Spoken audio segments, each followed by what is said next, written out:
Kalimera, Kalispera, whatever time you are watching. This is Mappa. I'm Stel. Thassos here. We have two special guests below.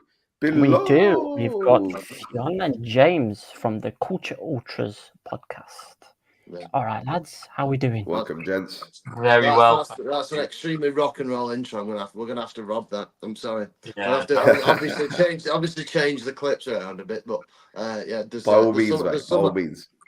I want more information, especially on the Gattuso impression that the fella going like this. I need more info on that. But good. Which fella is he on about, Stel? Just the one. Okay. Haralambidis, yeah. I've got a clip to send you. Oh yes, get it. There was also there was also a Valentine's card that said, "Can I be your Chico?" Am I right? Yeah. Yeah, there's a story behind that. So on Instagram for Valentine's Day, Stel on the This Is Mappa Instagram account posted a bunch of Valentine's Day type cards, and one of the players is called Chico Banza. So. Okay. Yeah.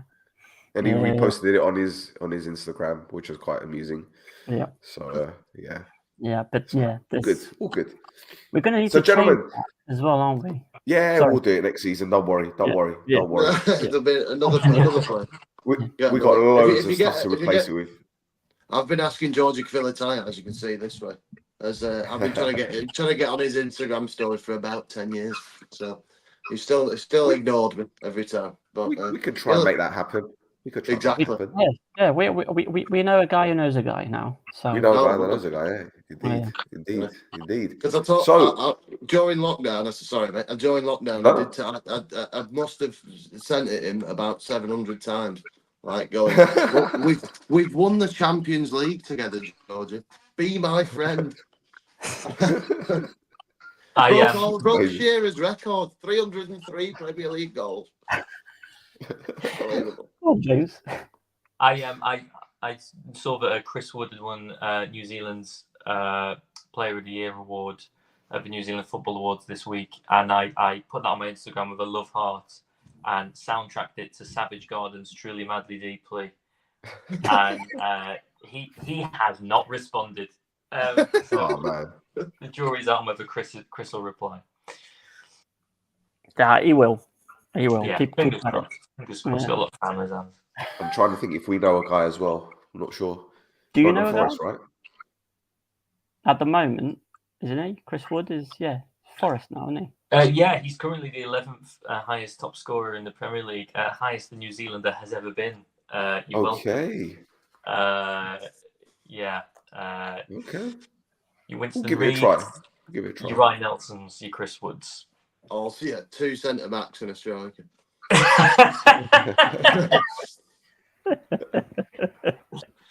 All you need.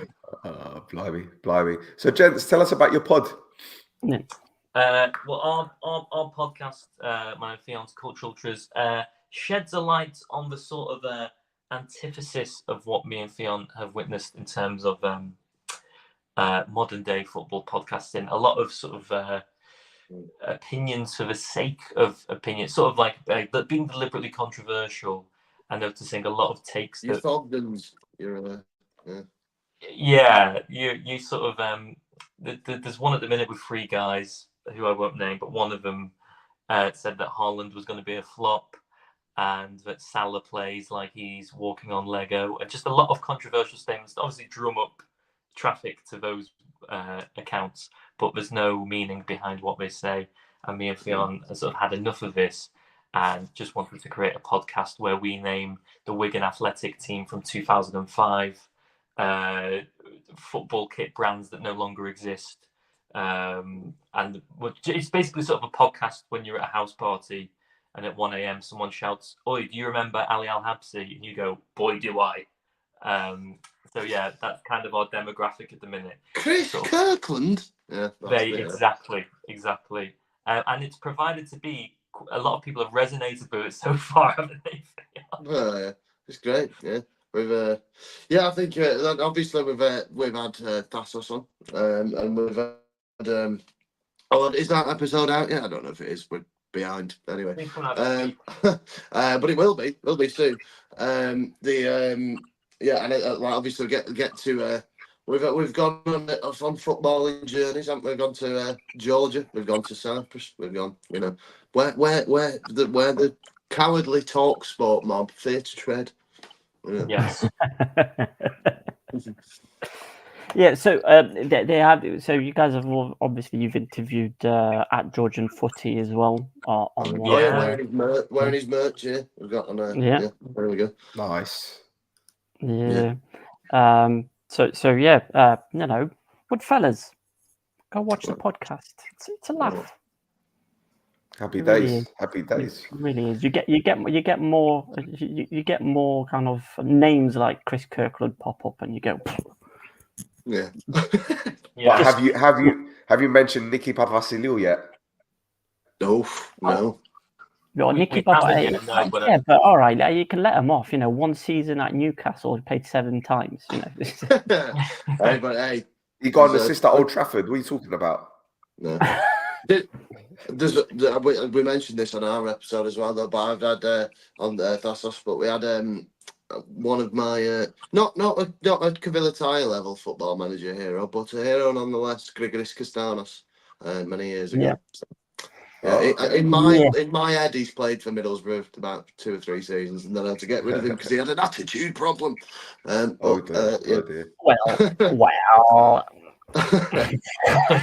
Don't say anything. Yeah. Yeah, we might want to have him on, so I'm not going to say anything. No. I'm sure he's a lovely fella. Yeah, but he was asking for too much money, so I got rid of him. Yeah. Oh dear. All right, gents, let's go straight into it then. We've got our Group B roundup. It's a Group B party. Guys. Let's go.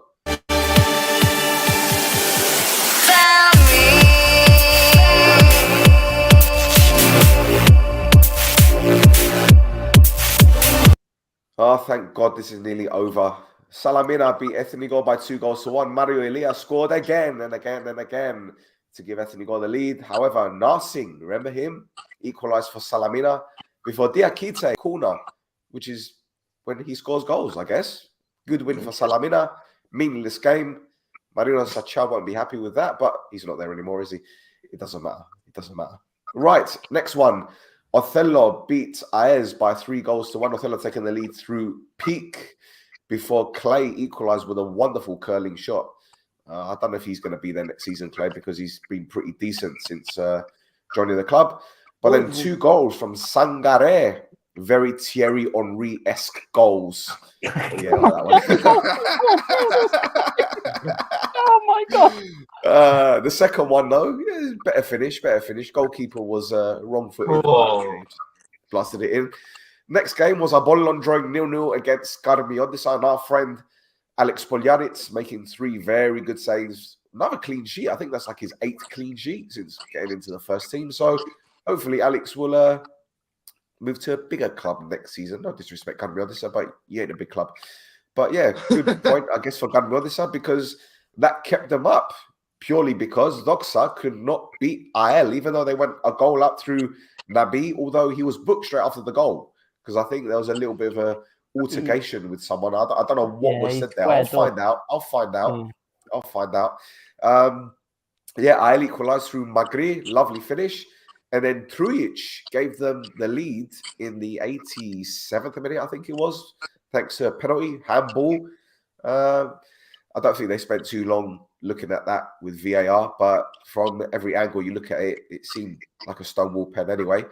And yeah, Trujic made it 2-1. But unfortunately for Doxa, hurry up. Come on. No one wants to see that. Hurry up. Get on with it. Crying out loud, Stel. Why didn't you edit it down even shorter? Fucking hell. You can tell my hay fever's getting to me now. I'm talking through my nose. Anyway, Trujic put the ball in the back of the net, went to collect the ball to get back to the halfway line because they needed more goals, and a little bit of shithousery there. But then our friend, the Minchev, made it 2-2 in injury time, and that's it. Doxa are down. Bye-bye, Caravida. Yeah. Who said that I'll go down when I want to go down.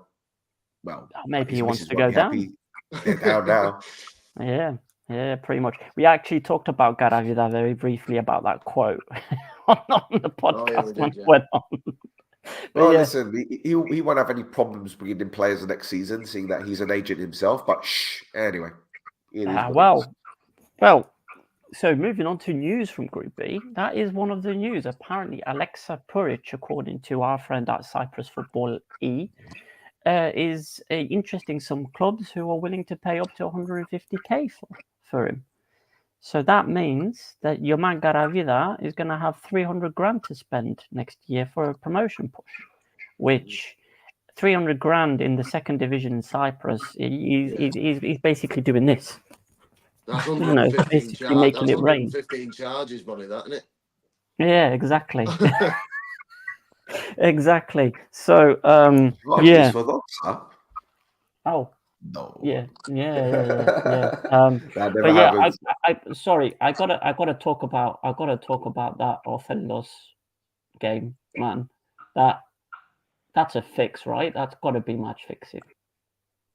Are you suggesting that another game between those two teams will be investigated by the ethics committee? That has to be investigated, man. There's no way that goalkeeper.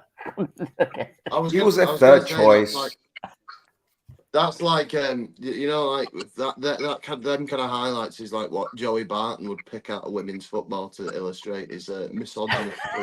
Like that keeping was fucking atrocious. That was so horrible. That was really horrible. Yeah. Listen, less said about Group B, the better. But I do have one more thing.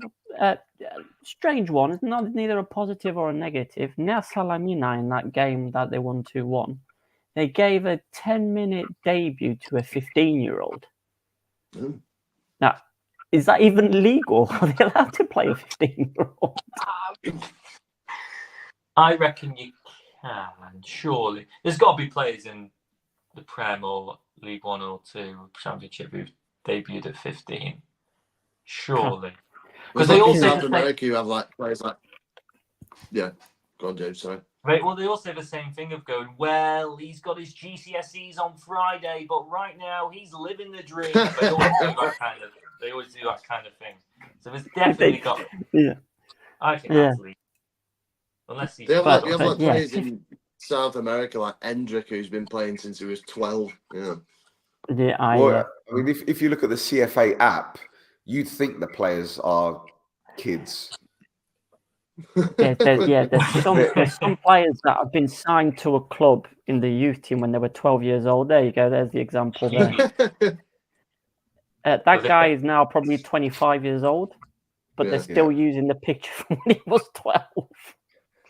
I must say as well, in the highlights of the last game that we just watched, when it went to the penalty, when it went to the VAR, the replay for the penalty, the standby and directness of the Cypriot Emergency Service is phenomenal. The fire engine and ambulance are literally centimeters away from the pitch, which is bravo, guys. Should anything happen? If that was in England, you'd probably get St. John's ambulance at best. So that's because the Gadogopgia Stadium, whilst it is able to host first division games, it doesn't have stands on the two goal sides. It's just the two long sides of the pitch that has stands. So basically, behind the goals is just a big old parking area. Yeah. Wow. And because away fans aren't allowed anymore, Doxa don't have that many fans. So there's probably only about 50, maximum 50 people in the ground, full stop, including all the players on the pitch. One minute, Thassos, didn't we have the police car in the Buff Omonia game that was flashing his lights when Omonia had the penalty? Yeah. Yeah. Oh, yes. No. The best thing was the car was parked behind an advertising hoarding for something called the flying pig. Uh, It was like you couldn't make it up. It was. that sounds It's like in a that sounds restaurant. like an It's a restaurant. that sounds like an expat pub with fucking Union Jacks all over it. That. Oh yes, probably. I mean, definitely. Oh, God. So, one more thing to mention on Group B Yes.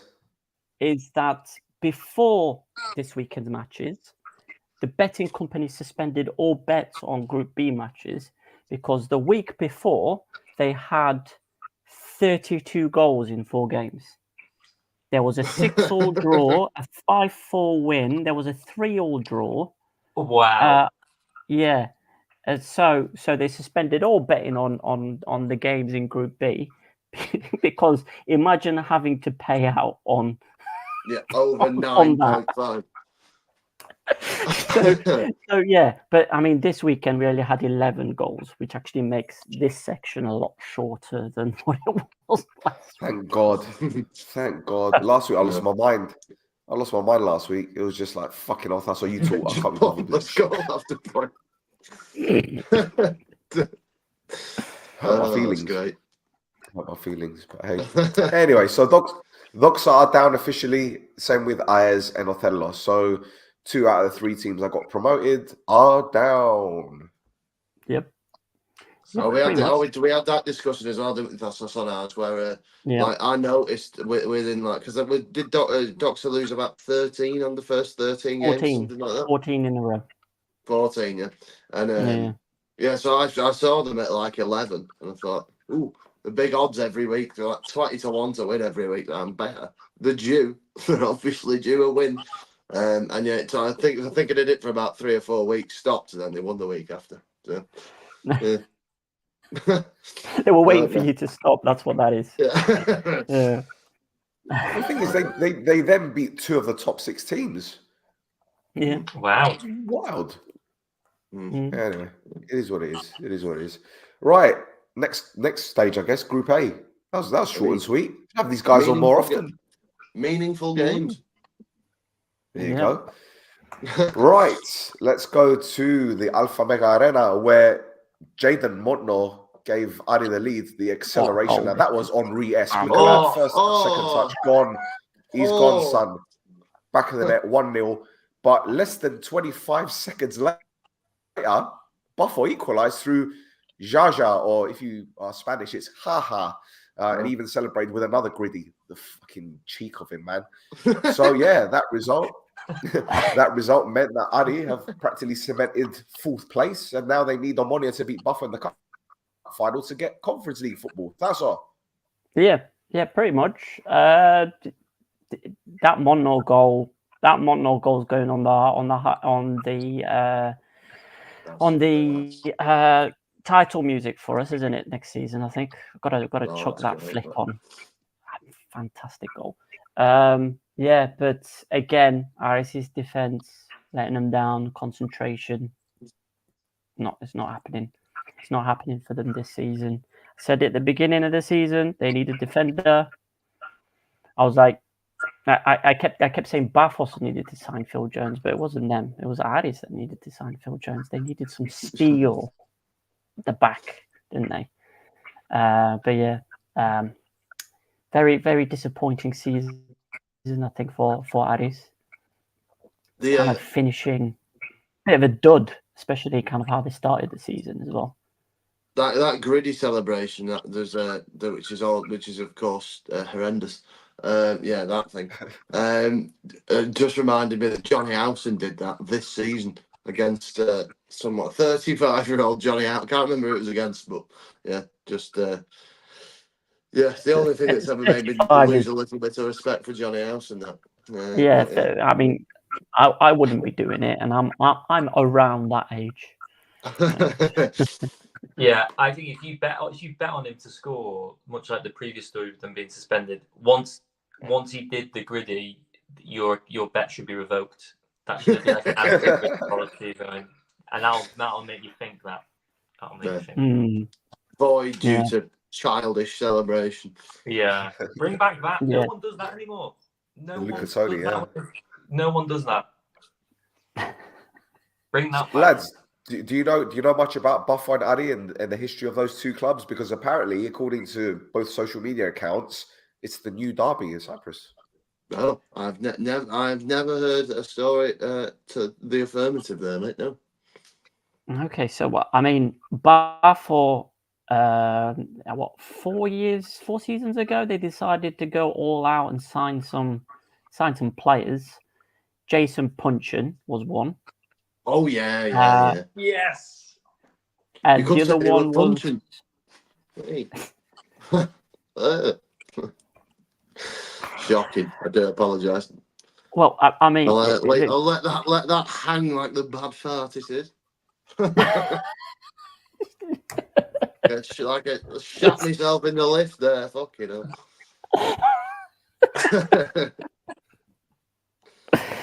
I did have another name, but we'll just let that hang there for a bit. the other one is it Bakary Sako or Sanya? Which one is it still? Oh, Bakary Sanya. The one that was at Wolves. Oh, Sako. yeah. Sako, Yeah. Sako, yeah. So Wow. it was He was at another Palace as one well, that they, yeah. So he was another one that they signed. Punchin stayed at Buffo for 2 seasons, signed for Anorthosis last season, retired, became head coach of Bayer. who was it? Bayer, Bayer. which is another team near Buffo, and then joined AES in January, and then by The team with the shit February, keeper. yeah, the team with that shit keeper, No. and then by February he was out of his second coaching job as well. So Well, he quit Bayer because of the new ownership, and they were basically shafting everyone left, right, and centre. And then he went to AES, and the Premier League weren't able to give him his release for his coaching course. So in Cyprus, he was classed as an assistant coach, but they were never going to keep him anyway because they're just stupid. So anyway, it is what it is. Yeah, there's a lot of stuff going on behind the scenes of that club, but we don't talk about it because if we talk about it, I get shit from their social media. So yeah. Well, you probably get shit off anyway. Get shit off him for that punching joke anyway.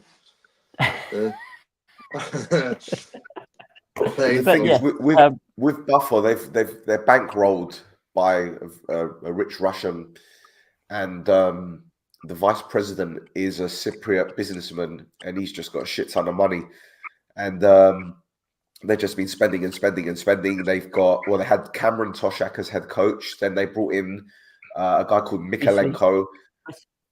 Presley as well. There was Presley as well. Yeah, but that's a year before. Was it before? All right. Okay. It was before. And then Mikalenko left. They brought in Stephen Constantine, who is the manager of the Pakistani national team now. Then they brought in Salgado. Yep. Yeah, Salgado, because the president of Buffo owns a company called Total Sports, and it's like an agency, and Salgado works with him. Then they brought in Mendieta on the board. I don't know if he's still there. Yeah. Salgado left. Boy. Yeah, Salgado left. Then they brought in Henning Berg, who'd won the title with Amoni a couple of years before that. He left, and now they brought in Carcedo. That was Unai Emery's number 2 at Sevilla, at Arsenal, at Paris Saint-Germain, and now they're in a cup final. So they're doing a lot of things right. They've got an agreement with Sevilla now to send academy players to and from. They've got an agreement with Watford. So, yeah.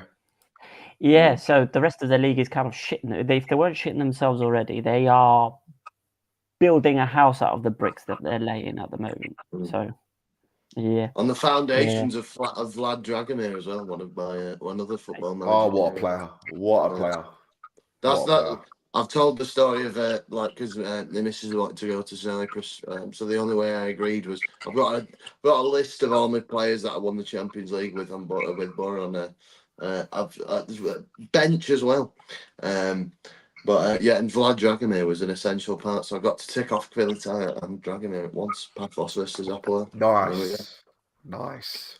There we go. Nice. But then you have Addis, Addis have got their head coach Spilewski was the youth coach at VfB Stuttgart, and they've got a strong connection with Kevin Kuranyi. So there's a lot of jiggery pokery that, but their scouting system is incredible. Like they've they can bring in African players for next to nothing and sell them for 3 or 4 million. Yeah, they've got a good squad. I mean, who they got? Karol Strutsky that recently got called up to the Polish national team. Oh, blimey. Crikey. Obviously, Montnor, the guy that scored that goal. Kokorin, that's on loan from Fiorentina. Yeah. Who else? Leo Bengtsson, Swedish winger. They had Xavi. They had Babica, who's now at Toulouse and tearing things apart in the French Ligue 2, right? Toulouse are in Ligue 2. No, they're in the Ligue 1, aren't they? No, they're in Ligue 1. Oh, well, there you go. Yeah. There you go, Xavi. Won the French Cup last year, I want to say. Yeah, they were down. I think they got promoted. Yeah, because they had like 3 or 4 players that went for big money, like Van den Boomen, who was a great name, and a great bet at Sauna Sunday at 2:00 last year. Did they play Liverpool in Europe this season? Did they? Yes, Liverpool fan here. We played them, I believe, away and got beat by them in the group stage. Group stages. Yeah, but I still can't get over Kevin Kuranyi. That's a name I've not heard in years. But I'm glad to see he's doing well, because on my career mode he was top notch. Yeah. Good touch as well. There's a lot of names linked with Cyprus, man. It's wild when you look at it. When you were listing off the names of people who are managing it on the board, I was like, what's next? Salgado, Mendieta, where do we go from here? 2 guys. Yeah, no, there's some names still to come. There was so obviously Aris dicked Rangers. They got 4 points in the group stages, and they got all 4 points against Rangers. So there's that as well. What else? IRA, I mean, myself, if you will.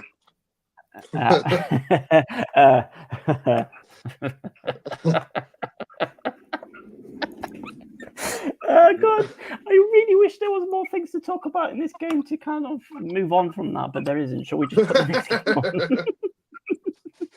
What there isn't. I ordered totally apropos of nothing, and it's in the other room, so I'm not going to go and get it. But I ordered for an upcoming Vulture Authority music video, Sunset Over England, June the 6th. Wait for that. I ordered an orange order sash thing off eBay, £6. There we go. Both sides you could be an Apollon Ultra because they wear orange. Exactly. So, there you go. Well, right, let's move on to the. What's that? I said moving swiftly on. That's right. All right, let's go to the next one. Flipping on which game we've got now. Shit. All right, so AEK, they had the chance to go top, and they took the lead against Anorthosis through Rafa Lopez, a depleted Anorthosis. But in injury time, Kiko's free kick smacked against the post. Pirich did his best cat impression, and the ball fell to Makun. Overhead kick. Silence over the AEK Arena. Blimey. Thasso, happy, aren't you? Oh, bloody hell. That goal, I was so happy that goal went in. I was so happy that goal went in because, we'll get to the other game. But yeah, the lateness of it as well was a joy to behold. It really was. But yeah, Anorthosis as well celebrating as if they'd won the cup final because I mean they might as well have done a lot of. They're going through a lot of issues at the moment, kind of external to the football. A lot of players have been released, including Charlie Musunda. If you remember, we mentioned him. On the podcast. So he's actually gone now, hasn't he? Still, he's been released because Anorthosis haven't been paying their players' wages for, is it 5 months? 6 months now? Four, I think. 4 months? Yeah, either way, they're going through some very big financial issues, to the point where they are very close to losing their stadium. Now, the Ultras for Anorthosis have organised a little. I'm just getting the website up. A kind of a donation link, for a whip round to save the stadium. Basically, he's trying to raise €1 million, and at the moment that is sitting at €581,422, and that's been up for 8 days now. Wow. Yeah. So they're more than halfway on it now. There's been a few high profile people that have thrown some money at it, including one Tamuri Getspire. He chucked in. He chucked in. Was it €1,000, Stel? And then €1,000. And then you said on Twitter that he put on his social media like a big loving paragraph about how much. Yeah, it's actually his wife's. It's actually his wife's social media. Oh, right. So that's why you can't give me the details. That's why you can't give me the details. It was online. It was online. Yeah, but I wanted direct. I want direct Getspire. Oh, you'd have been blocked after the moment you hit that follow button. He'd block you. Yes. Well, I mean, of course he'd block me because he's got no balls. But he is very generous. He is very generous. You're giving the €1,000 to help save the club. Now, there's been a few other things as well. There's somebody who had a ball, who was a youth team player in like 96, 97, in the 90s anyway, which included Getspire in the first team. And basically, while he was a youth team player, he went and got an official ball signed by that whole team, and he's put that up for auction to try and raise money for him as well. They also did like an old boy. They're arranging an old boys game, aren't they, as well?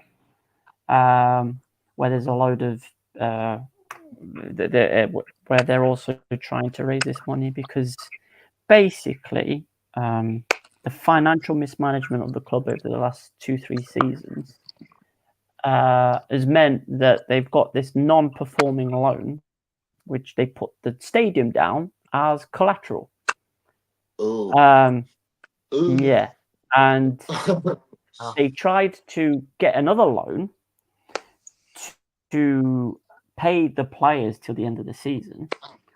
But because this non-performing loan was already attached to the stadium, they couldn't get the loan, which is why they ended up not being able to pay the players. The amount they owe is €2.5 million officially, you said, Stel? Yeah. Which is a pittance compared to some clubs.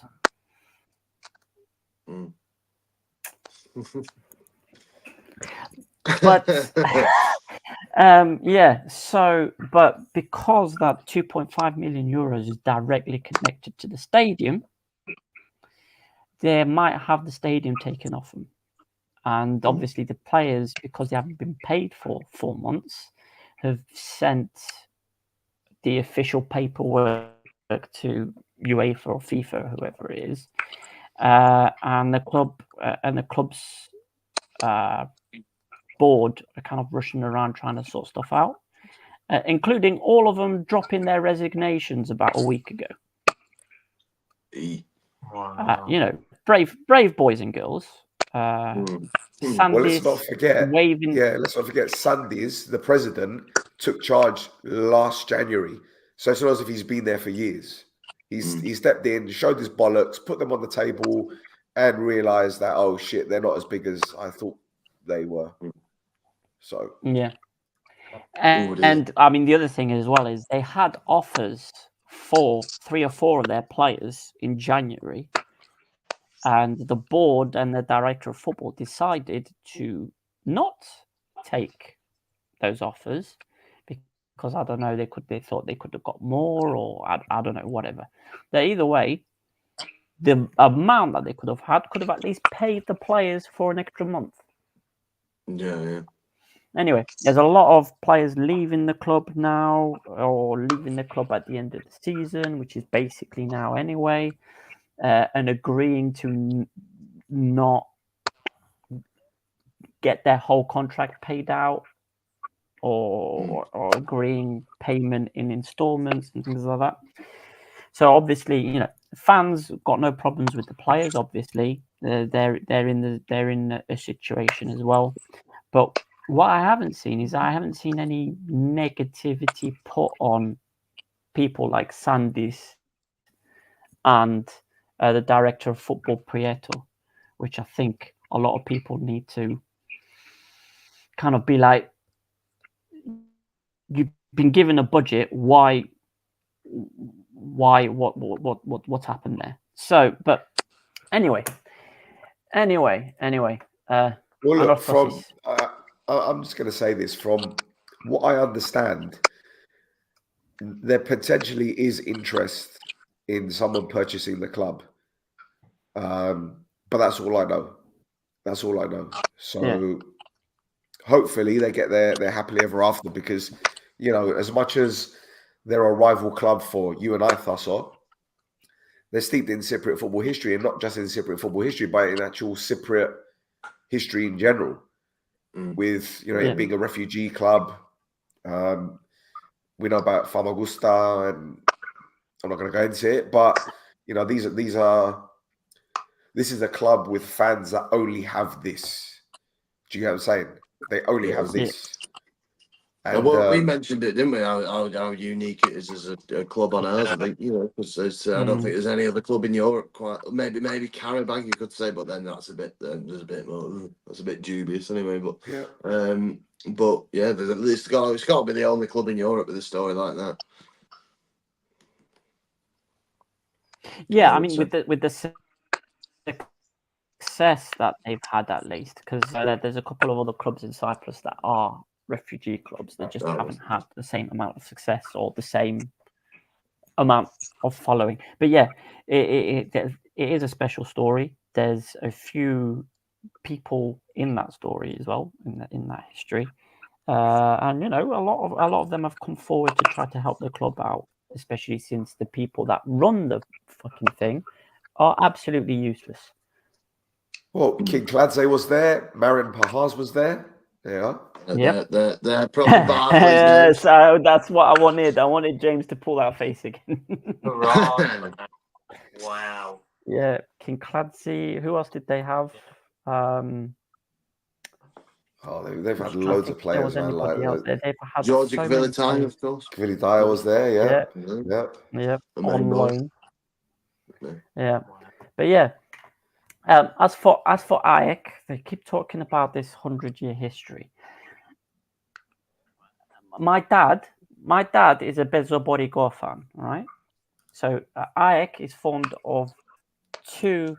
It's a merger club basically. They had Bezobori and EBA, both based in Larnaca, and they basically had to merge because of their financial issues, and they created AEK. My dad is a Bezobori fan. He's like, I don't support that team, man. I don't support AEK. That's not my team. So I think I'm allowed to say, because I sound a bit like a racist,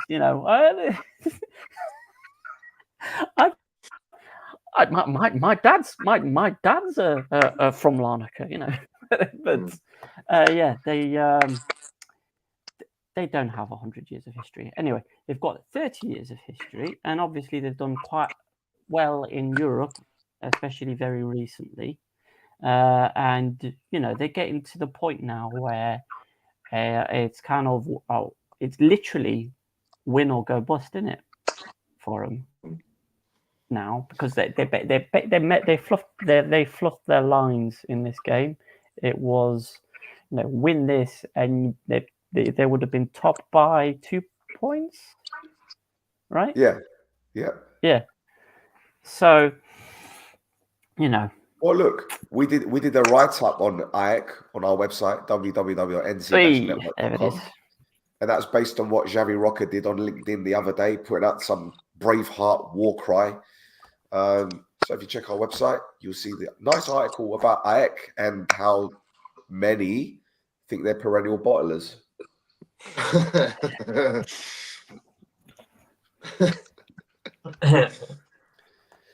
Listen, let's get it right. What I called them, I didn't say perennial bottlers. I called them the Tottenham of Cyprus. Same thing. Same thing. Listen, let's get it right. This club, especially this season, have had 2 or 3 opportunities where they've gone a goal up in a game and a victory would have seen them go top.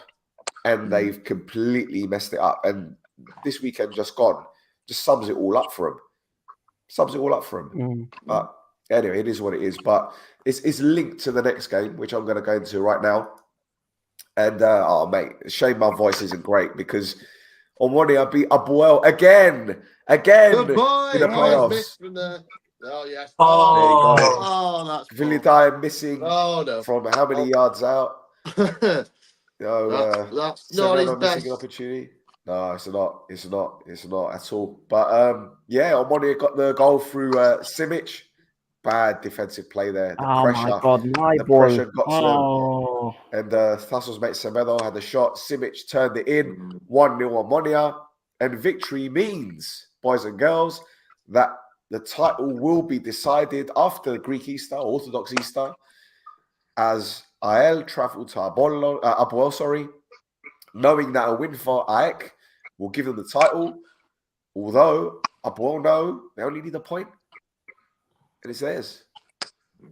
God, that goal, AEK Apollon on the final day of the season. I said, go on. Sorry, James. Oh, sorry. I must admit, after we interviewed you for Pod Thassos, I said to Phil, and I was like, I didn't know whether to go for Apollon because I thought, the biggest team is that me sort of jumping on the bandwagon? Should I go for someone different? And the Apollon home shirt has been in my basket on the Macron website for quite some time now. Although after seeing that.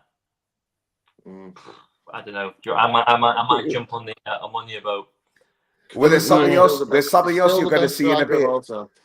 There's something else that you're going to see that might change your mind. Okay. Yeah. You probably want to take that off.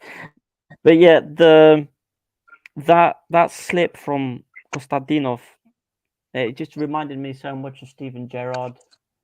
Yeah. Like that's why. Because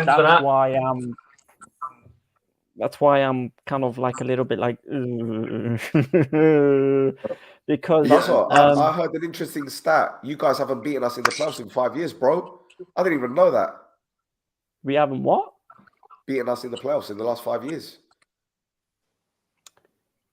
I mean, 2 of those years, you spent one season in the bottom half, and then one of the other seasons we spent in the bottom half as well. So let's not.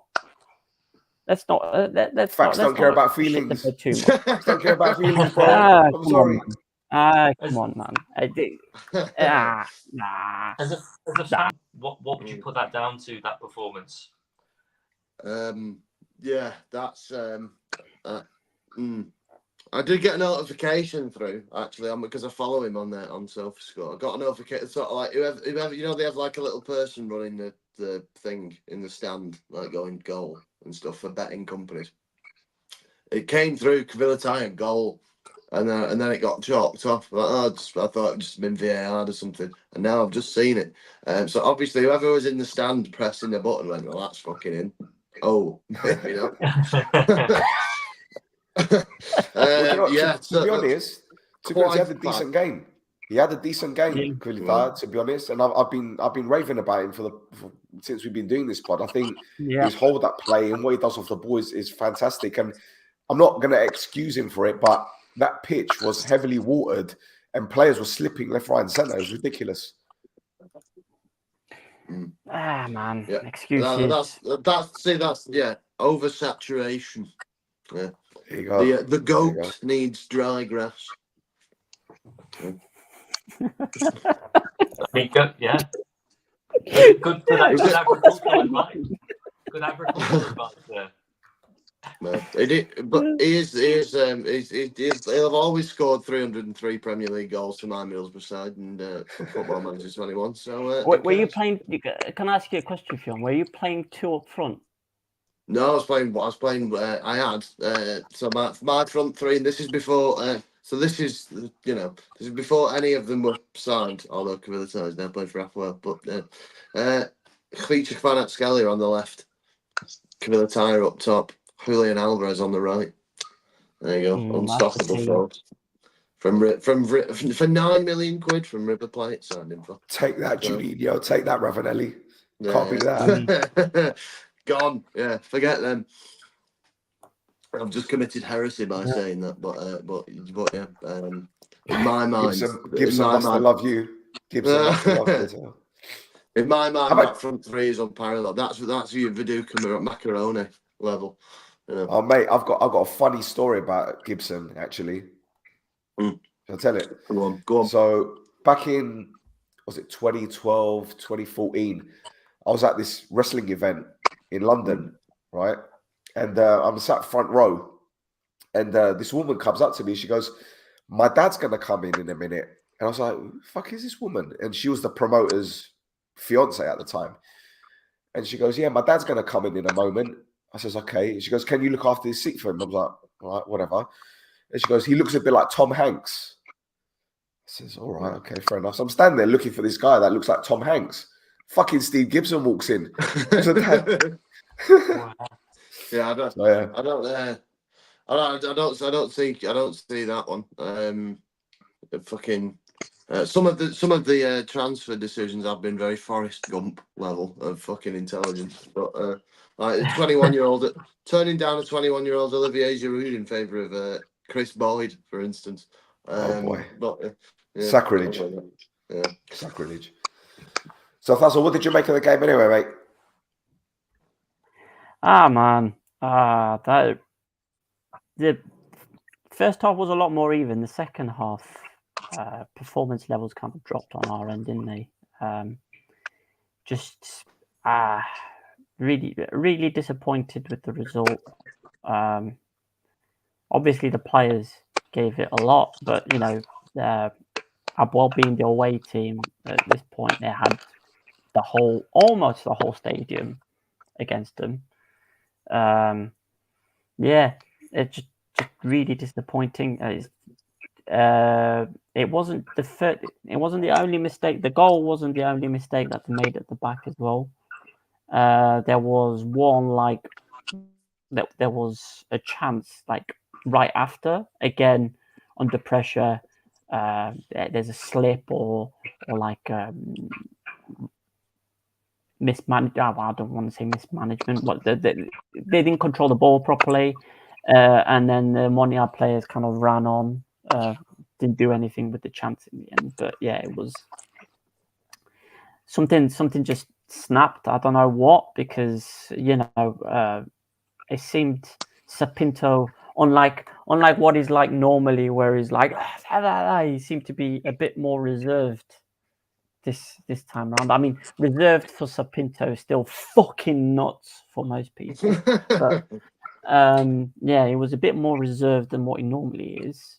But yeah, man,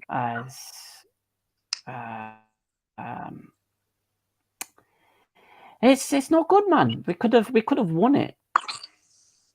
We could have won that game with Kvili Dyer's with that Kvili Dyer shot, and winning that game would have meant winning the title, especially following Ajax result.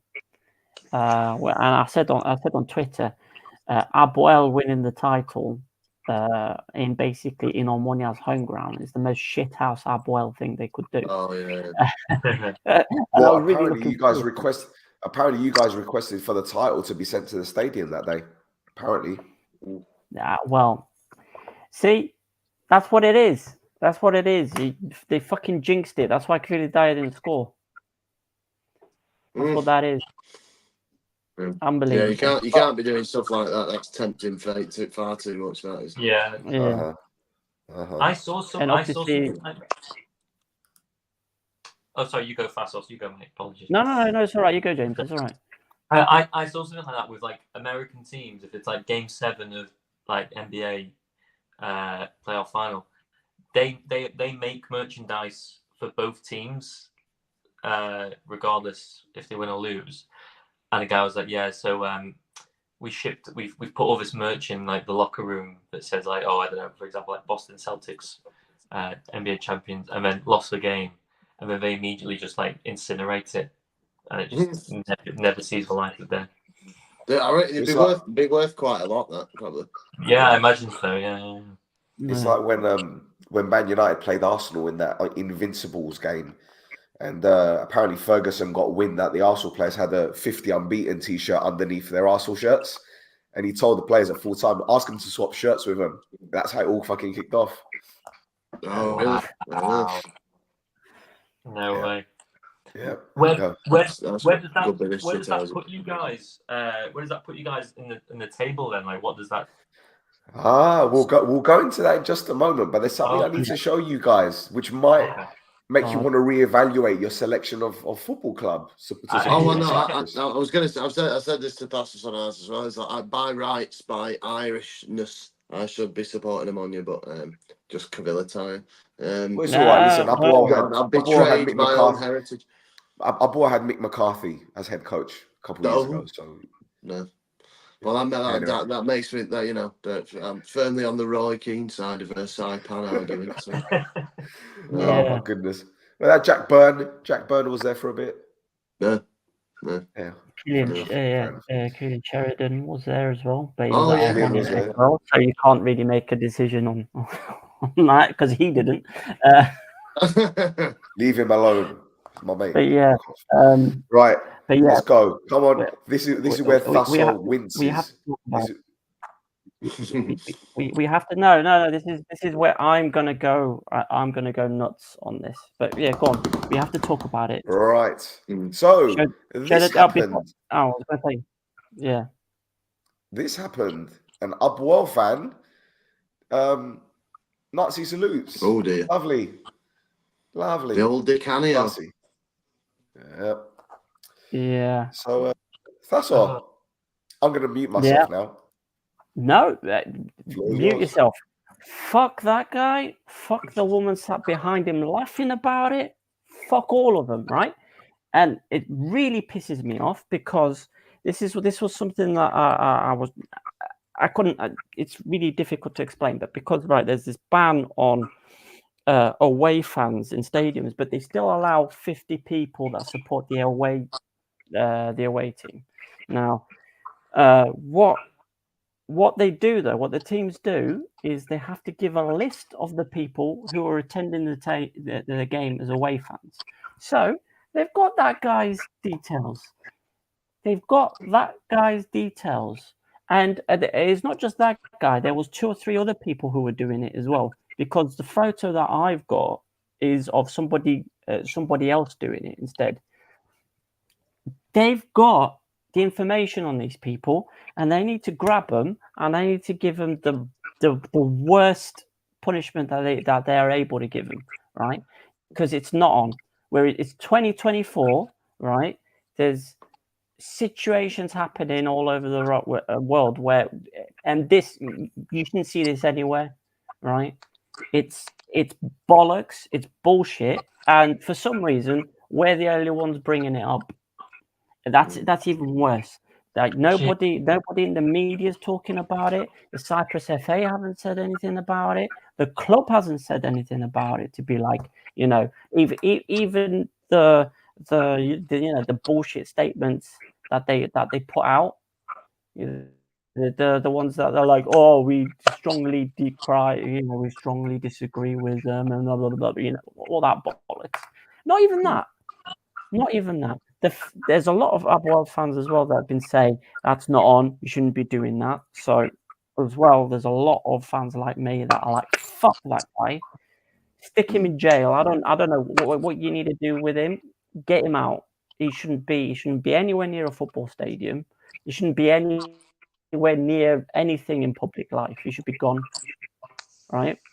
But the thing that pisses me off, obviously, the Nazi salute, very provocative. But the thing that pisses me off administratively, admin wise, there you go, is that the club knows that person, and it's an important enough person for the club to say that guy is going to the game as one of the 50. Yeah. That's not on. That is not on at all from me, and that's what I'm saying on the matter.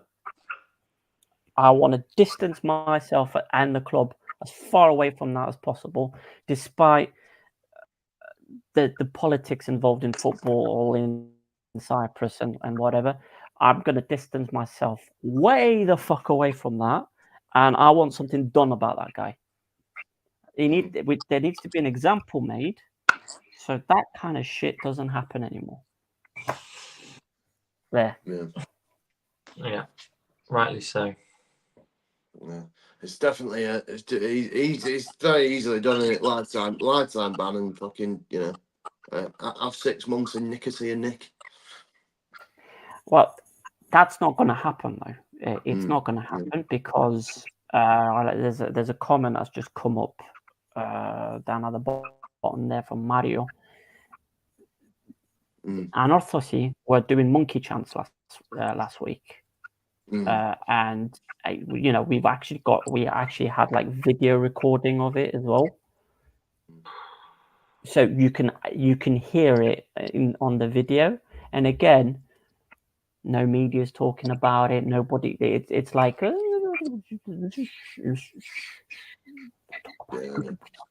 don't talk about this stuff. And it needs to be talked about. It needs to be brought out into the open. It needs to be. It needs to be ridiculed and what's the word I'm looking for? Somebody needs to help me out here. I'm running out of words. Well, listen, they need to do something about it. It's that simple. Yeah, they need to do something about it because let's get it right. Let's get it right.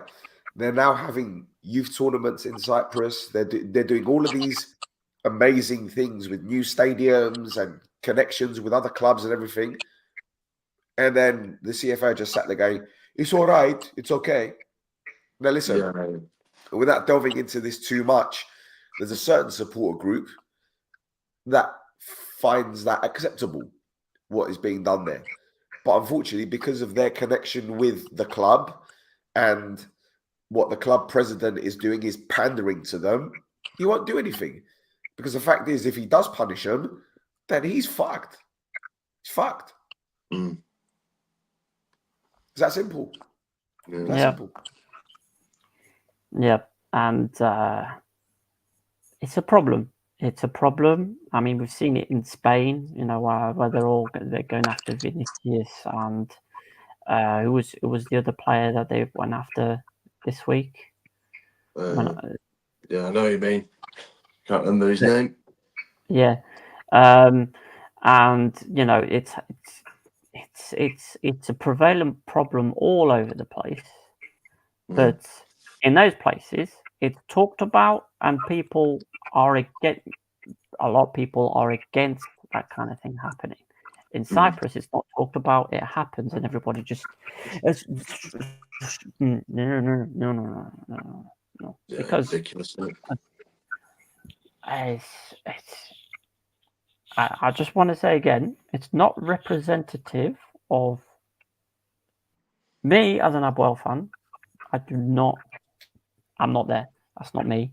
And there's a lot of people I think that support Apollon would be saying the same, regardless of the fan group that is all about that kind of stuff. Yeah. So kind of brings brings the podcast down a little bit talking about that. James has gone to the Apollon website and removed that shirt from the basket now. Yeah. Well, May I recommend? I'll send you a link to something similar, but it's for a refugee club as well. So. cool. Yeah. I don't know. You know what? I'll contact them on Instagram. I'll tell them stick your replica shirt on for sale somewhere, because there's at least 2 people that will want it. Oh yeah. There you go. Yeah, I'll wear it. Right. Let's bring up the league table. Come on, Thassos. Yeah, here we go. Apollon top on 72 points. Ajax second on 72 points. The separation between the two is actually games against each other rather than goal difference in Cyprus. Apollon don't lose to Ajax so much, but again, that last game of the season is going to be a big one. I won't say it's unprecedented, but it's not happened many times before where it's gone to the last game of the season and it's the 2 clubs playing each other for it. So it's a very interesting end to the season. Omonia with the win against Apollon basically cemented 3rd place in Europe, and they're on 68 points. Aris are in 4th with 62 points. Thassos are in 5th with 61, and Anorthosis is in 6th with 53. And then we've got to talk about Group B because it's also there. And we've got Apollon top with 60 points. Isle second with 51 points. Achna third with 47. Nea Salamina fourth with 47. Karmiotissa fifth with 40. Doxa sixth with 32. So you've got an 8-point gap there with only 6 points to play for, which is why they are now relegated. Othellos in 7th with 30, and Aes in 8th with 17 points. It's also important to mention that there is one final European spot up for grabs, which is the Conference League spot. At the moment, it belongs to Ari, but Omonia face Buffalo in the final. If Buffalo win, they get into the Conference League. If Omonia win, Ari take the Conference League. What? Buffalo go into the Europa League, yeah. Maybe. Oh, and Omonia, yeah, okay, fine. Hey, fever, I'll play that. Okay, whatever.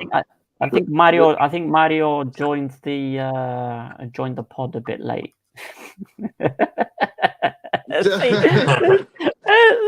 Good talk, the what was it? That happened where what we discussed on ours, Thassos, where Apollon have got more, and they're in the lower group. So they're technically 7th, yet they finished with more points than 6th. I mean, it's even worse in the 2nd division when you see that, because they've got the same split, but what they do is they do it after 1 round of games. Yeah. So you've ended up with 5th and 6th with less points than 9th, I think.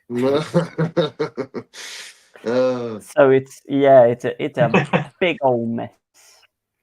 Is there any I think we talked about it, but is there any sort of campaign to end that at any point soon, because it is daft?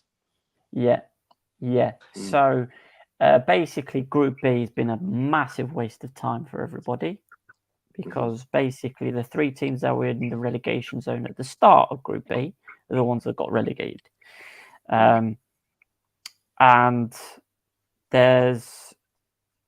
so we've got this for next season, but then it's up for discussion after that. So they're going to start discussing it at the beginning this summer, I think, to iron out what they're going to do after next season.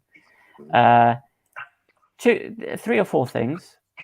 They're talking about making the league 16 teams and having each other play twice and then leaving it at that. That's insane.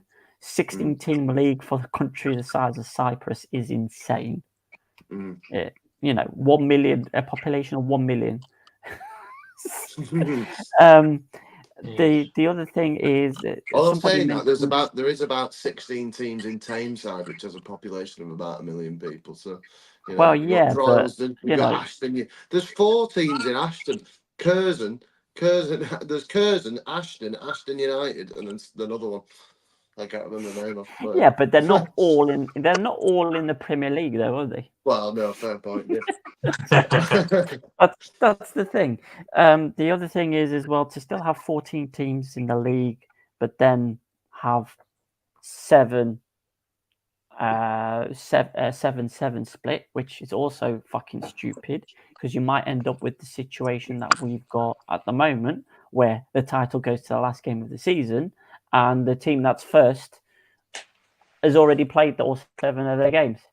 Yeah. So they're not involved in the last game of the season.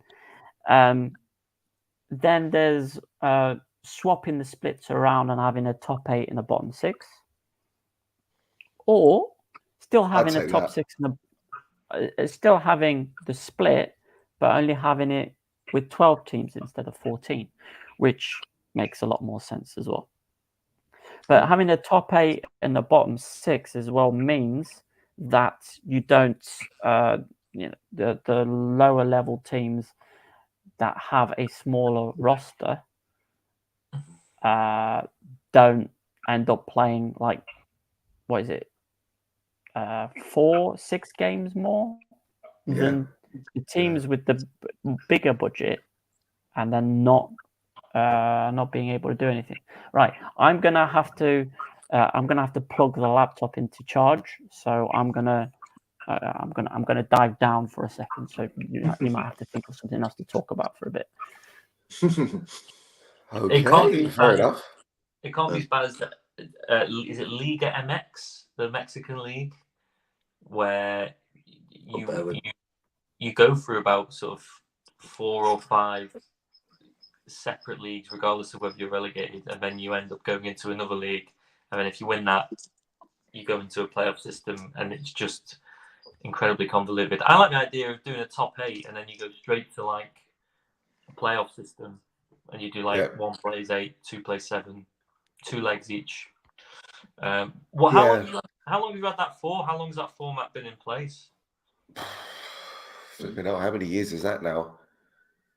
Can't give you a number, to be honest. Maybe the people in the chat could tell us, because I'm not sure. I'm not sure. It's been well over 5 or 6 years. What did it used to be? Normally, when they do that, it's 5-year cycles. Right. Mm. Would it be better just to do maybe take it to 10 teams and do like I don't know how many times, 9 times, play each other home and away twice?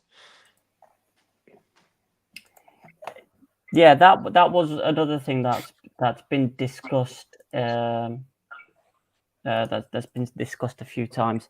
I think what they wanted to do though is to avoid having to relegate 5 teams next season, or having 3 go down and then only having 1 from the second division going up, because then it kind of makes the top 8 split that they do. It is 8, yeah. The top 8 split that they do makes it basically pointless.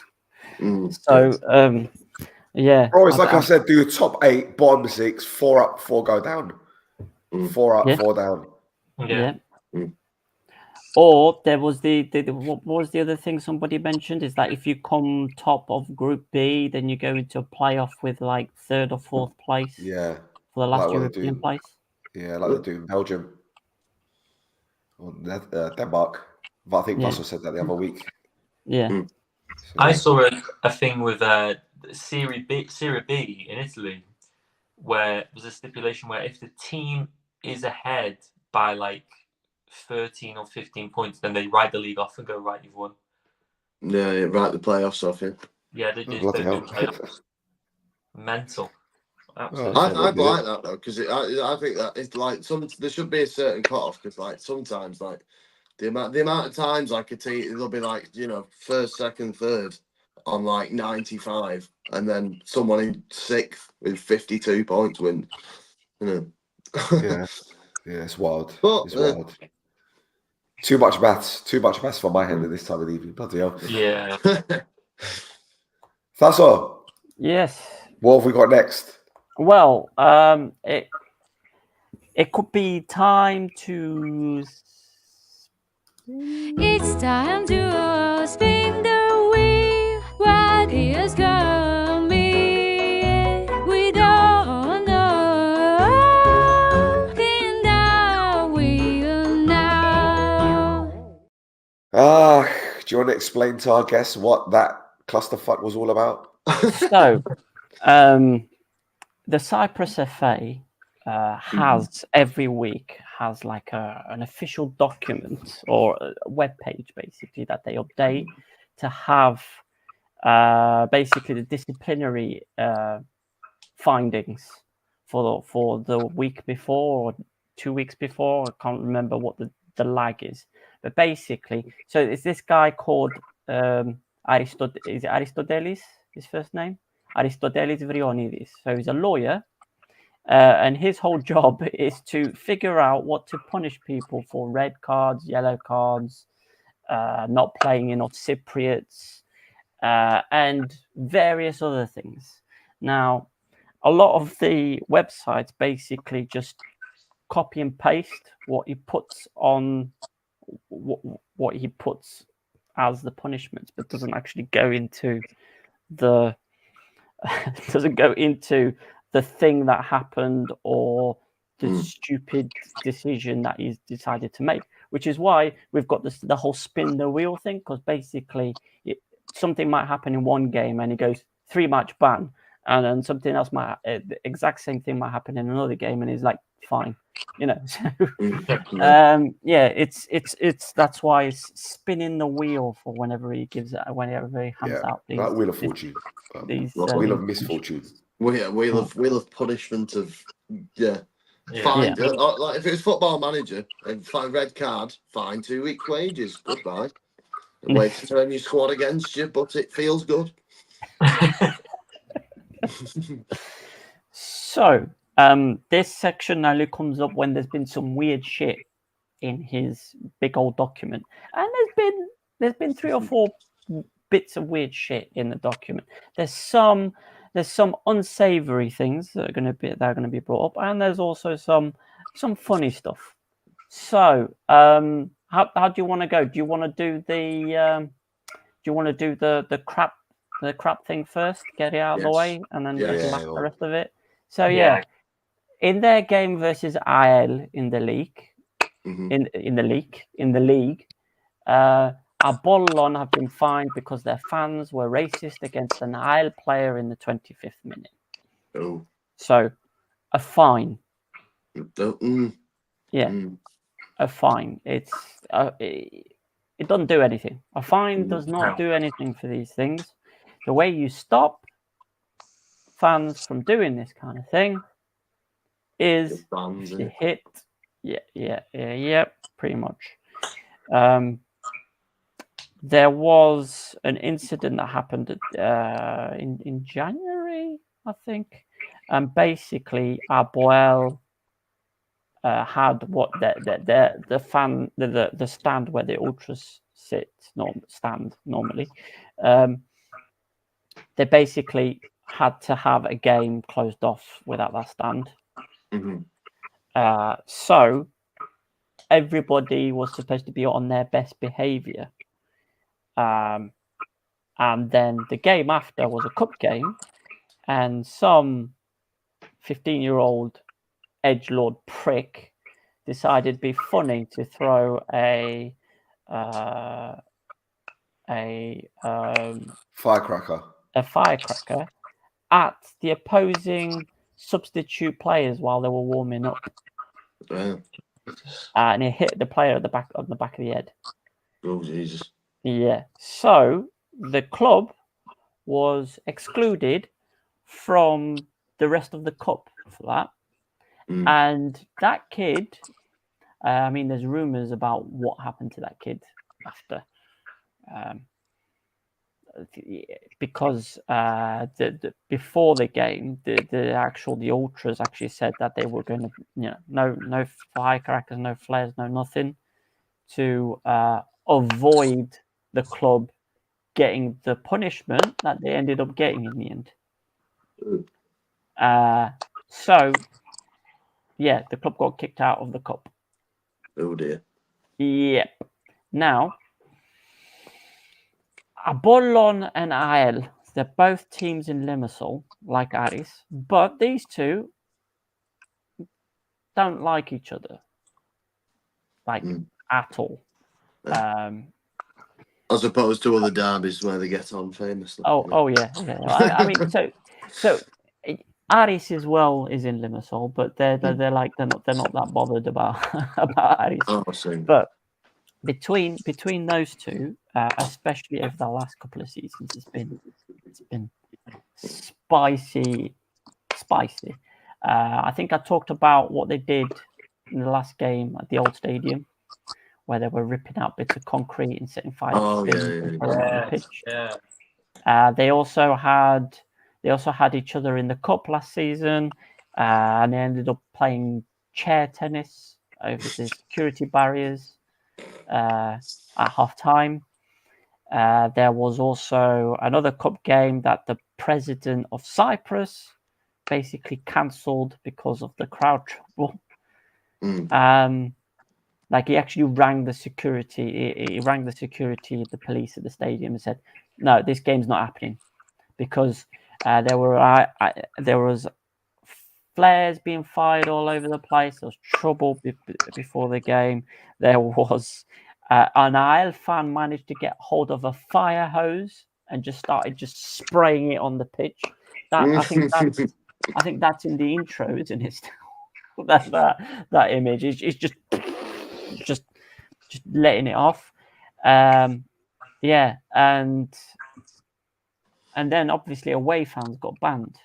Yeah. So Apollon Apollon being the home team during that match, decided to take out their frustrations at the AEL team differently. And that's how they did it. By being fucking racist bastards. Horrible people. Horrible people. Right. So that's the bad thing out of the way. Bad thing done. Yeah.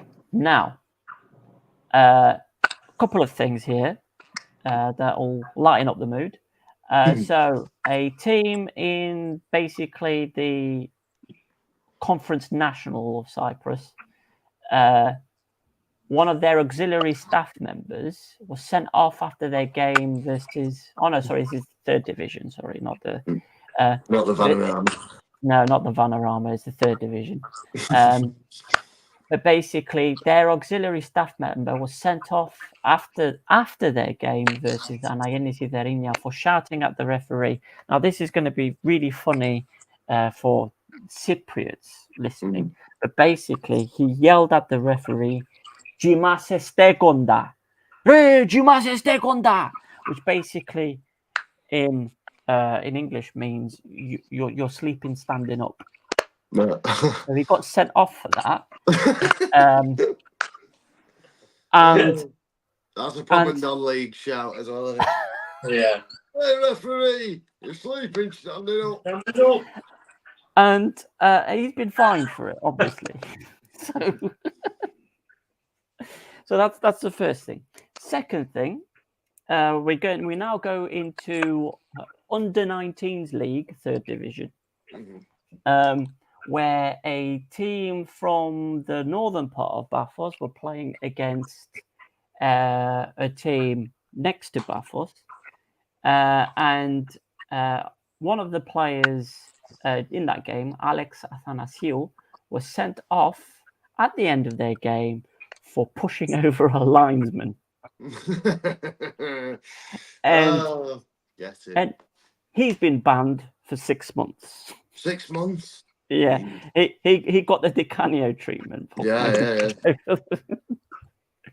So, Decanio's, Decanio. We've got the dichotomy of Decanio. nasty Yeah, sort pretty of much. abusing Yeah. lines. Yeah, exactly. And the last one here, I'm going to under 14s and under 15s games now. There was again Limassol. Limassol have been fined because they used the same player in an under 14s and under 15s game on the same match day. Oof. So there's a 14-year-old kid that played 2 90-minute games Jesus Christ. in the same day. And not only that, both those games have now been handed 3-0 to the other team that they were playing. How good was this lad? Like, they needed to play him twice. Right, even after 90 minutes, this lad's better. And what I want to know is how bad are the rest of Ireland's under 15 that they had to play this under 14-year-old that already had a 90-minute game under his belt. They're absolutely knackered. I saw a post on Twitter that said, "I've just seen this on like under sixes football like Facebook group," and it said, "We're after a goalkeeper for our under sixes team. Must be agile, confident, brave, and have previous experience winning." It's like, mate, the 5-year-old kid, and you're talking about signing bloody Jasper Sillessen. Beggars belief, honestly. I love that one a while ago. Do you remember that one where it was like a big WhatsApp group, like a message like this long? It's like under 8s, and it's like the manager going, "There's just no commitment from these lads. You need to be working for fucking under 8s." Yeah. Unbelievable. I went to my local team when I was 10, and they're defunct now. They don't exist, so I can slag them off. All Port Hawks. And my dad took me, and he went, "My son would like to join your football team." And the manager went, "Is he any good?" And I just felt my dad's hand on my shoulder turn me away, and we walked back to the car and never returned. Well, he put me out of my misery, but at the same time knew that I would be sort of hung, drawn, and quartered on that pitch, because I am absolutely terrible. But playing 180 minutes of football at 14 sounds like a dream in many ways, but you'd be absolutely knackered.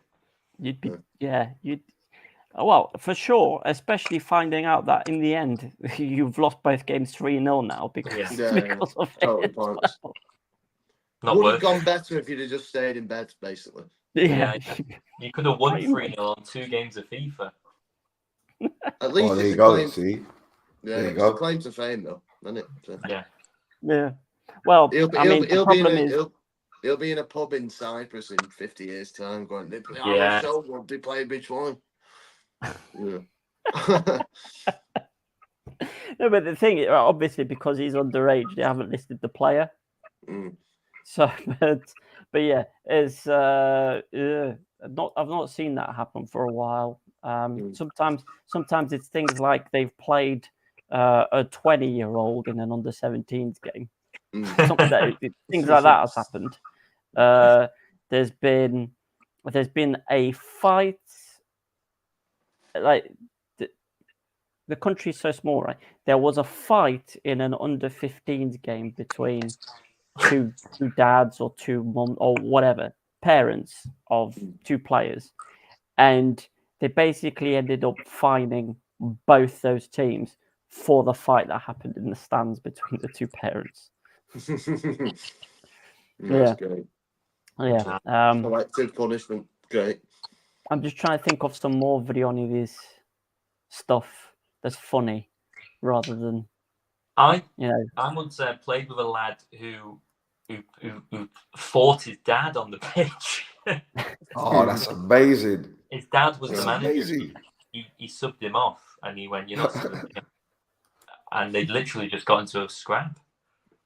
That's great. We haven't had that yet. No, right. We have not had that yet. There's Alex and Steve Bruce, probably. Hi. Right, so that is the end of our little Vrionides segment.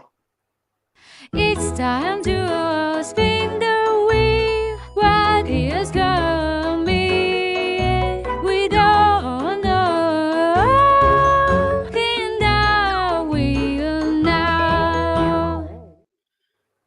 gonna do when he leaves? What are we gonna do? Well, we'll just replace his head with whoever replaces him. Yeah, true. Very true. Yeah. Very true. It'll just be. It'll probably be like a normal Cypriot name as well. It'll be like Ioann or Stavro, or, Yeah. Vrionidis is like it's It's got a good ring to it. Yeah, it has, hasn't it? So when he goes, it's not going to be as entertaining, is it? But he's Well, not yeah, I going mean, you got Megatron, you've got Darth Vader. Like these are names of villains. Do you get what I'm saying? Yeah. You don't want someone called Michalis Konstantinou coming in. They're like, whatever. Like, that guy, Yeah. You know, I don't know. Michalis Konstantinou works around the corner at the fish and chip shop. Like, I've never met anyone this before. So, But even his first name, Aristotelis, is like he's got like Thanos like all over it, kind of thing. You know? Aristotelis as well is like it's like a neoclassical Greek name, so he's from big, he's from old money. It's you need a Socrates or a Socrates to take over. Oh yeah, yeah. If we have a Socrates, that would be good. Yeah. Instills fear. Yeah. We've got to be fair, it's very quiet off the pitch. A lot of the action was on the Thank pitch. God. I know, Thank right? God. There's one more thing that I think God. is just going to take a couple of minutes. It's not going to take long. Okay. Hold on. For the final game of the season. I've noticed, by the way, sorry, Thassos, very quickly. It's like this relationship is akin to me and James. It's like podcast co-hosts very quickly turn into old married couples. Oh, fucking hell, go on then. Say your piece. Fucking get it. Yeah, pretty much, and loads of yelling. But this guy catches me off guard a lot. Like when he did that accent, was it the accent of the little Mexican lady from? Yeah, the maid from Family Guy, Consuela. Oh yeah, Consuela. He just came out with it, and I was crying. No. Fuck off. Yeah, he's doing it this time. He gave me this time. Oh dear. Yeah. So anyway, back to Abuel, because obviously they're the big dicks of this week. They've requested from the Cyprus FA and the police, the Cypriot police, to take over that fourth stand in the stadium, where you would normally just have the 50 away fans. So their thing is that we've done it for European games previously, where there's like a Karabag or a Chisinau or a team like that wouldn't necessarily bring a lot of away fans, so they kind of split that fourth stand in half, and they have the security and the police there to sort it out. Now, so they've made that request. AEK are obviously very aggrieved with this because they've got this allowance for 50 fans, but they've only got an allowance for 50 fans.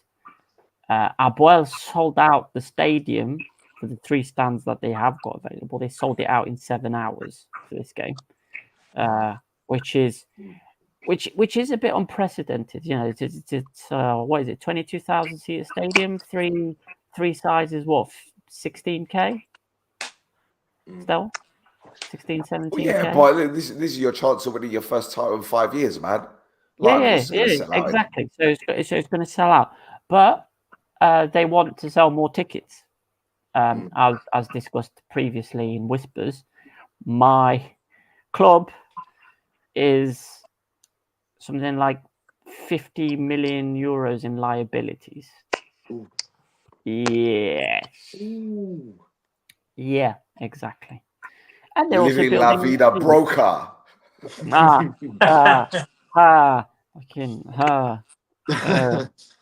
But yeah. Somehow, with all the financial mismanagement happening at that club, the players are still playing, which is crazy. Anyway, Now, Ike have kicked off because obviously they're worried that if this goes through, the Cypriot police and the stewards at the stadium will do what they normally do, which is absolutely fucking nothing. So they're saying that if Ike won the game, they won't. But if they did, but they won't. But if they did, but they won't. But if they did, But they won't. but they I'm won't. clipping this. That they're I'm worried clipping about. this. That they're worried about the serious issues that may be involved following that. So Apollon are obviously saying that if the police and the security do their job properly, there won't be a problem. But when have they done their job properly, Mr. Stel? Never. Hey, correct answer. Ding, ding, ding, ding, ding. So if this goes through, what would you win? You would win a big old problem is what you would win. Yeah. Especially either way, you're gonna get trouble there. Obviously, if a team just lost the league at home and you've got like 5,000 rowdy Apollon fans, It's 17,000. 17,000. Yeah, it's a sellout. Oh right. Yeah. So No. 17,000 away. Not 17,000. No, away. home. Oh, it's happened. Right. Okay. Yeah. Go. Now, Bedros just dropped some stuff that I didn't know about at the time. So if you want to put them on screen, Stel. So they've asked for Ike. 2,200 tickets since it's the last game, and there's the possibility of them winning the league in the ground. They want to celebrate it with some fans. Now, I don't want to say anything too controversial, but Ike have only been filling that ground since they've been getting close to winning the league. Like even in the European games, a lot of empty seats in that ground. Now, don't be petty. Don't be petty. I'm not going to be petty. Because I'm when you lot were in the fucking hell, even after COVID, when you guys were struggling, you weren't selling out. Neither were we when we were in Group B. Yeah. Even now we don't sell out fully, and Pedro's gonna be fucking shouting at me. No, we don't sell out. But listen, this is what happens when you see. Look at Apollon. Yeah, when they won the league, or they were winning, close to winning the league, they were selling out, and then a year later, when they dropped out, done. They don't want to turn up. Yeah. Now the other thing as well is so the Limassol teams are in this new stadium, new 11,000 seater stadium, and the two teams that are most followed were in the B group. So stadium basically 2/3 empty most of the time. And Aris, who was the only team from Limassol who were in the A group, how to put it nicely, their support is developing. No. But they got cheerleaders. They've got the cheerleaders. So that stadium, brand new, built, everything great. They had about 6 months where they were filling it quite full, and then since then they maybe get 2,000 a game, maybe in that stadium. But if you do allow them, maybe you need a sort of psychological advantage, maybe, because when I went to watch Tranmere away at Oldham Athletic in the third round of the Carabao Cup, what happened was we were diverted to the only pie stand in the away end, and the only pie that was available was cheese and onion. And I don't mind cheese and onion. That's psychological warfare, really. But I don't mind cheese and onion if you want to taste the temperature of planet Venus. But it meant that as we were walking around, the Oldham fans, they were having your steak and ales, they were having your chicken balties, mince. They had all the pies available to them, whereas we just had cheese and onion and I think bottled water. Was a Mike Dean though? Was he there? Was Mike Dean there? Yeah. That's probably why they would have done that if he was there. Yeah. Right. And Mike Dean deserves all the pain that's coming to him. And we lost on, and Tranmere lost on penalties. So maybe you need to sort of say, I'm sorry guys, there's only Diet Coke available at this stand, and everyone will kick off. That's all we need. We need an excuse for them to kick off. Need to see a Diet Coke, right? Yeah, no, we want to calm them down. If anything, we want to we want to light the barbecues up and just give everybody like a free big tass of lager. There you go. Lace it with Valium, yeah. Okay. Yeah, exactly. Everybody's in the ground like this. That sounds like a really shit Indies landfill band as well. Two of them. You could have had Diet Coke Riot or Cheese and Onion Pie Riot. Two really shit fucking 2000s bands there. Oh dear. No, Mario, no. Well, this one. Yeah. No, I'm not playing that game. If I could bet on goal scorers in Cyprus, which I've tried every time, every week since Georgia Cultras started at Anorthosis, I would be betting on that because there's nothing better than a narrative bet against the old club league title decider. But he doesn't start their games for him. He comes on like the 80th minute. Oh, it'd be even worse if that happens. He comes on the 80th minute and scores on the goal. We'll put it this way: there's one thing you can guarantee in this game: balls from wide areas, because both teams love it. They both love it. Get it to the right back, get it to the left back. Your wingers pop it in the box and just hope for a big guy up front to get on the end of it. That's it. Or for Apollon, the left back. Oh, come on. Chip back, right? No, come on. He blocked me on Twitter because of how mean I am to him. So I'm gonna. See, that's a great thing though. The way you get it's sort of like it's almost like they get a feeling. I get with go watch Altrincham with my dad, where the players can hear you and then they can like if you call some Premier League player, never gonna hear it.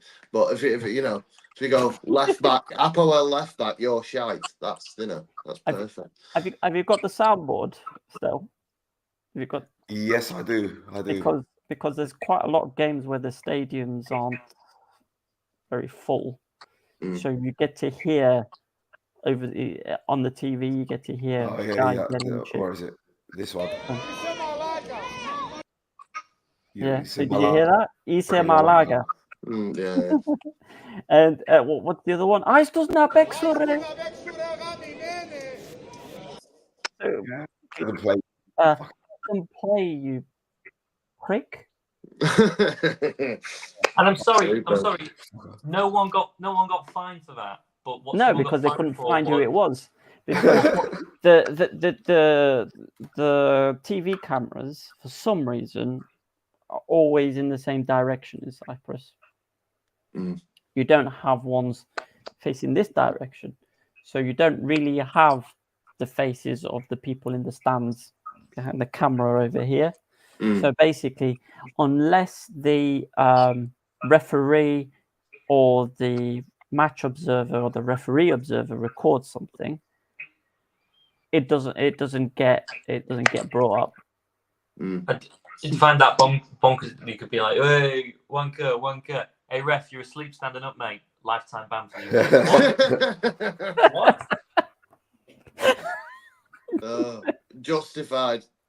Yeah. Don't question authority. Yeah. The thing is that they're just so outrageous at times. It's like when we had that second division game with the ball boy. Oh my God. Poor man ran on the pitch to celebrate a goal. And then as he's walking off, you see this guy coming out of the stands wearing this clown mask and he's following the linesman. Yeah. Yeah, it's yeah. The other thing is as well, right? That ground that they were playing that game in only has one stand, but there were fans all the way Cheers. Oh, man. It's like those old FA Cup games in the early 90s where they just had like this, I don't know, this ribbon just going around behind the goal. To Yeah, stop the someone fans hanging from- out of a tree like that. Yeah. Yeah. That's, yeah, I was- yeah. Yeah, but yeah, that's the news from the Cypriot leagues, fellas. Yay, What one more for week another to go and we get a holiday. Yay. Well, we got a week's holiday anyway. 2 more weeks to go. We got a holiday. Gentlemen, Yeah. thanks for joining us. Hope that was a good Oh, that experience was for you. superb. Hope we didn't put you off our league. No, Oh, what I a treat. think I'd have to watch it every week now. I have to It was a pretty tame show this week in comparison Yeah. to other ones. So Yeah, we Yeah, broke you in really. nice and But nice yeah, and well. getting Yeah. nice. No, it's been a joy, mate. Thank you very much. Yeah, fantastic. Thank you so much. so Love it. do you want to tell people where they can find more of you guys? I'll let Yeah. James do this. He's the expert at this. You can find us at you can find us at Cultras Pod on Twitter and Instagram. You can follow me on Twitter at JamesAllen27. You can follow Theon on Twitter at Theon the Taser. Is that it? Yeah. VITEZA FIONN if you can't spell that either. And at VA_HQ for the band and at Vulture Authority for the band on Instagram. There you go. We've got Thassos episode coming out soon. We've got some more Euro previews. We're doing a live stream sticker album. Eventually. Yeah, because we're really cool. And yeah, we've got some things coming up pre-Euros. And go and follow Theon's band as well, Vulture Authority. Yeah, get some listens up on Spotify so you can get paid. Hey, come on, lad. I'm gonna make us do an intro like yours now. So sorry, James, you're gonna have to hear me on every video. I'm gonna weasel myself in even more. That's all right. Thank you very much, though, lads. It's been beautiful. Thank you so much, guys. Yeah, cheers, That's gents. fantastic. Thanks for joining us. Ευχαριστώ. Oh, There you beautiful. go. Top man, Beautiful. top man. There we go. So don't forget to visit our website, ncnetwork.com. If you want to join us, do write-ups or whatever, email us, contact at NC. I can't even say it because my voice is going. Contact@nc-network.com. All right, okay. And Instagram and X at This Is Mappa. So one more week of football left. Okay, we've got Easter coming up. And then it's the decider. It's been emotional, but it's only just starting. Hi there, let's go.